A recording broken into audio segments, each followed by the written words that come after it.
নমস্কার বন্ধুরা, অন্বেষা ঘোড়াই কুকিং আবার একটি নতুন স্বাদের ভিডিওতে স্বাগত। আমি একটা কাঁচা পেঁপে দিয়ে দারুণ স্বাদের রেসিপি নিয়ে আপনাদের সামনে হাজির হয়েছি। আশা করছি রেসিপিটি ভালো লাগবে। চলুন তাহলে রেসিপিটা শুরু করি। এই রেসিপির জন্য আমি একটা 2 কিলো সাইজের কাঁচা বড় পেঁপে নিয়েছি। এই পেঁপেটা দিয়ে আমি আপনাদেরকে আজকে দারুণ স্বাদের একটা রেসিপি করে দেখাবো। প্রথমে পেঁপেটার বোখাটাকে কেটে বাদ দিয়ে দিলাম। তারপর পেঁপেটাকে আমি অর্ধেক করে নেব।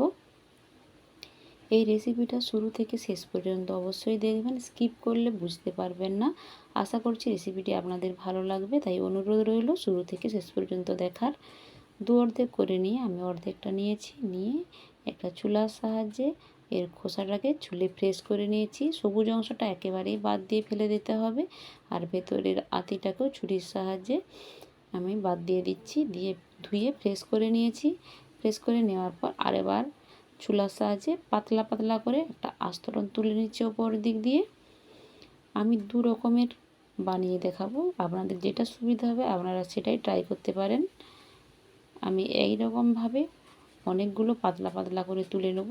দেখুন অনেকগুলো তোলা হয়ে গেছে আমার একই রকমভাবে, আর অর্ধেকটা আছে। এই পাতলা পাতলা অংশগুলোকে আমি অনেকগুলো একসাথে গুছিয়ে নেব। দিয়ে ছুরির সাহায্যে সরু সরু চাউমিন যেরকম হয় চাউমিনের আকারে কেটে নেব। যতটা পারবেন সরু করতে অবশ্যই ততটাই সরু করবেন। এটা একটু ধৈর্য ধরে আস্তে আস্তে করতে হবে, তাড়াহুড়ো করলে হবে না, কারণ পেঁপেটা কাঁচা স্লিপ খেয়ে যাচ্ছে। তো আস্তে আস্তে ধৈর্য ধরে করতে হবে। আর এটা যদি করতে না পারেন আমি আপনাদেরকে আরেকটা দেখাবো, সেটাও আপনারা করতে পারেন। তো এরকমভাবে আমি সবগুলোই করে নেব। আমার সবগুলোই করা হয়ে গেছে একই রকমভাবে। এবার আমি আরেক ধরনের আপনাদেরকে করে দেখাচ্ছি। আপনারা এরকমভাবেও কাঁচা পেঁপেটা বানিয়ে খেতে পারেন। আমি একটা গ্রেটার নিয়েছি, গ্রেটারের সাহায্যে পেঁপেটাকে ছুলে নিচ্ছি।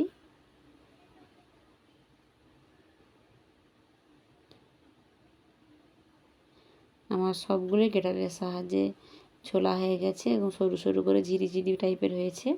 আপনারা যদি সরু সরু লম্বা করতে না চান এরকমভাবেও করতে পারেন। আমি দুটোকেই এবারে বানিয়ে দেখাচ্ছি। এর জন্য আমাকে একটা মশলা রেডি করতে হবে। তো সেই মশলাটা করার জন্য আমি কি নিয়েছি অবশ্যই আপনাদেরকে দেখাচ্ছি। আমি 1 চামচের মতো গোলমরিচে দিয়েছি গোটা হামাদির সাথে। এবার আমি এটাকে গুঁড়ো করে নেব। এটা আমার গুঁড়ো হয়ে গেছে।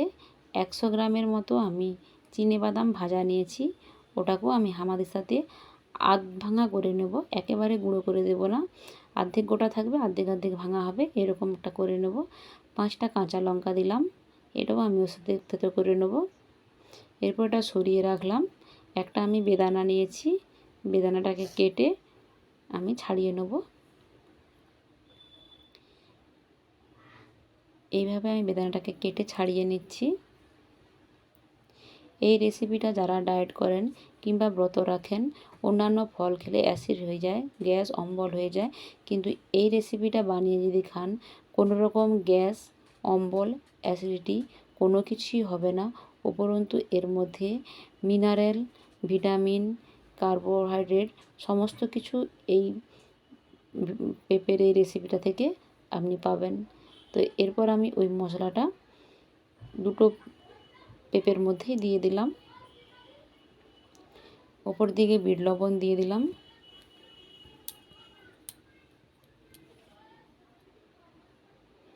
পরিমাণ মতো বিট লবণ দিয়ে ভালো করে মাখিয়ে নিচ্ছি। লবণটা দিয়ে দিলে পেঁপেগুলো নরম হয়ে যাবে।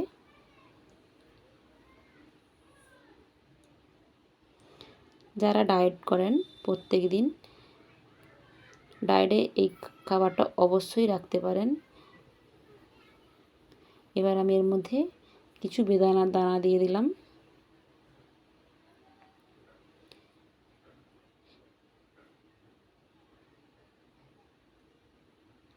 এবার এর মধ্যে লেবুর রস দিয়ে দেব।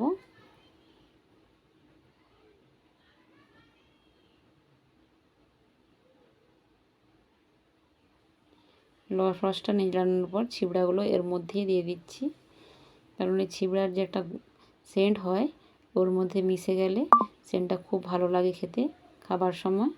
তো আমি পরিমাণ মতো লেবুর রস দিয়ে দিলাম, এটাতেও কিছু বেদানা দিয়ে দিলাম, দিয়ে ভালো করে এবার মিশিয়ে নেব। চামচে করে হচ্ছে না, তাই আমি একটু হাত দিয়ে মিশিয়ে নিচ্ছি।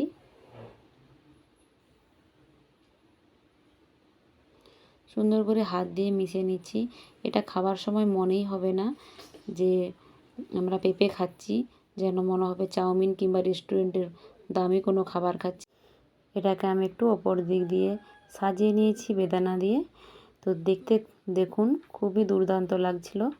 তো এটা দেখতে এত সুন্দর লাগছিল আর খেতেও খুবই অপূর্ব, যেন মনে হবে যে এটা যেন রেস্টুরেন্টের কোনো বড় রেস্টুরেন্টের কোনো দামি কোনো খাবার খাচ্ছি। কাউকে যদি না বলে এই খাবারটা বানিয়ে দেওয়া হয়, সে বুঝতেই পারবে না যে এটা পেঁপে খাচ্ছে না অন্য কিছু খাচ্ছে।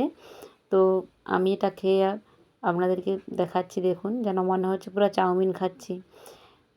হঠাৎ করে বাড়িতে যদি কেউ আসে, তাকে যদি এটা বানিয়ে খাওয়ানো হয়, সে বুঝতেই পারবে না। তো আমার মেয়ে পড়ে চলে এসেছে, ওরা তো বুঝতেই পারছে না, ওরা খুব মজা করে খাচ্ছে। তো আমার এই পুরো ভিডিওটি দেখার জন্য অনেক ধন্যবাদ। আর আমার ভিডিওটি কেমন লাগলো অবশ্যই কমেন্ট করে জানাবেন। আর আমার এই ভিডিওটি যদি নতুন বন্ধু দেখে থাকেন, প্লিজ সাবস্ক্রাইব করে পাশে থাকবেন। এরকম নিত্য নতুন অনেক রেসিপি আসবে। আজ বিদায় নিচ্ছি, টাটা।